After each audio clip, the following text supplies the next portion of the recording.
How are you guys doing? There we go. You ever thrown a VP for a home run derby before? I have, but not with those stakes involved. It's fun watching the guys chirping each other all game. Tons of energy out there. And of course, Jackson West, one of the guys that's kind of emerging as a leader and returner, gets out there and has the opportunity to win it for his team. So that's always fun. Despite it being you guys versus yourself, it did seem pretty intense out there. Just how good is it? How much does that help them moving into the regular season when they have to play in environments and in intense battles like that? Absolutely. I mean, the team camaraderie is just a big deal for us. And the guys are starting to gel. Anytime we have that many new guys on the team, it's something that takes time. And it takes time in practice. It takes time in the weight room. It takes time off the field. And those guys have really started to kind of get together, close-knit group. Tons of fun, and these guys, they're gelling, and I mean, you see it, the energy, they just absolutely get after it every day in practice, and it's really fun when it gets to translate to a friendly competition like that. Not to point fingers. It looked like Jackson might have been one of the main ones involved in the chippiness. I guess, what's that say about him and his role within the team? It's a confidence thing. I mean, you've got to kind of been through some of the battles and kind of had some success doing it before you can start kind of really chirping, and it's been a lead up to the last couple weeks as we get kind of into these longer scrimmages. A lot of opportunities emerge for guys to express themselves and show their personality. Obviously, you got to keep it in check and contain it a little bit, but it's fun when Jackson's running around chirping at dudes. You got Chase Williams out there, just an absolute ball of energy all week. He's kind of talking the talk and walking the walk a little bit, so it just adds a little edge to the team. It's just curtailing it when you're playing another opponent, but when it's a friendly battle, it's always great to see. Going into year 2 here, year 3 in college baseball, I guess, what differences have you seen in Jackson early this offseason? Just the commitment to himself physically has been impressive. I mean, he's in here in the weight room all the time. He's really taking care of stuff with our dietitian, doing a great job physicality, and just every day the consistency. That's a huge piece for Jackson. He's obviously a talented kid, and the competitiveness is probably his best attribute. So just seeing him show up on a daily basis and just chunk away each day, getting a little bit better, it's been really fun to see. You mentioned leadership. Who are some of the guys that have kind of taken that next step with a bunch of guys leaving last year?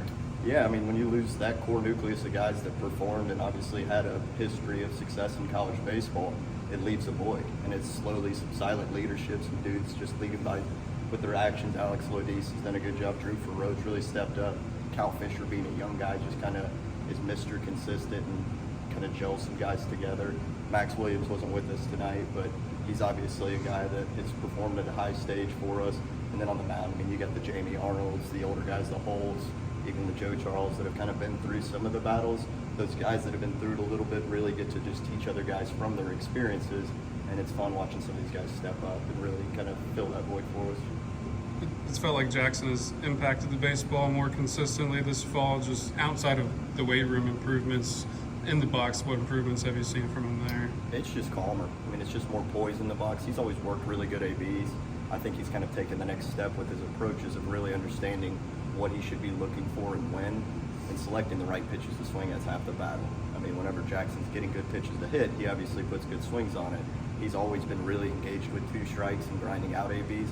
I think he's just a little more opportunistic whenever it's an advantage count, and he's having opportunities to do some damage. Link's talked a lot about Hunter's bat, but you working with catchers every day, have you seen him grow from the start of fall to where you guys are at now? Just an unbelievably hard-working kid. I know he's playing left field just out of necessity for us the last couple of days. Really not fair to him for that play to happen. He's basically had 2 days of practice out there, but behind the ditch, Carnsy's a dude like Jackson. Those guys are gelling together and having some experience with Nate Shamela, and then the freshman Josh. Those guys have put in work each day and just slowly gotten better. And he's a guy that really wants to learn. We have catchers chats, we have catchers drives that I share tons of video. Carnsy's texting me at night, sending me videos like, what do you think about this? And I'm like, heck yeah, man, let's try it. So whenever he takes ownership in his development, that's a really important piece. And Carnsy's well experienced beyond his years.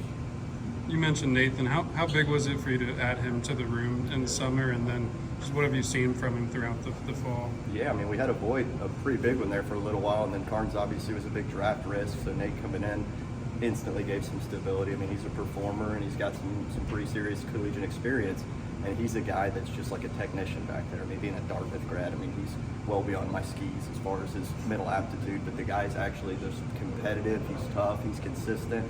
Sometimes we've just got to make him think a little bit less and go out there and just enjoy it and play a little bit, but the guy's been just steady as a rock and really good for us. Have you guys thought at all about how you're going to get all 3 of them involved during the season? There's only one catcher position, but you got 3 guys that can all play. No doubt, no doubt. And it's something, I mean, last year you saw it a lot that we got to use two guys and plug Marco in a little bit. I mean, they're all going to fill different kind of voids for this team. Obviously, Jackson being a left-hand stick, the other two right-handed will give a little bit of kind of split matchup type stuff for us, but all three are really good. I mean, Carnsy's bat's been just steady as it gets all fall. The power's really taken a jump here the last few weeks as well. So they're all three competing like crazy, and they offer a little bit of versatility. Obviously, someone could slide into a DH role, but we've got 1 month of skill work essentially left. And once that wraps up, we'll have the whole preseason to kind of move some guys around and figure out what helps the team the most.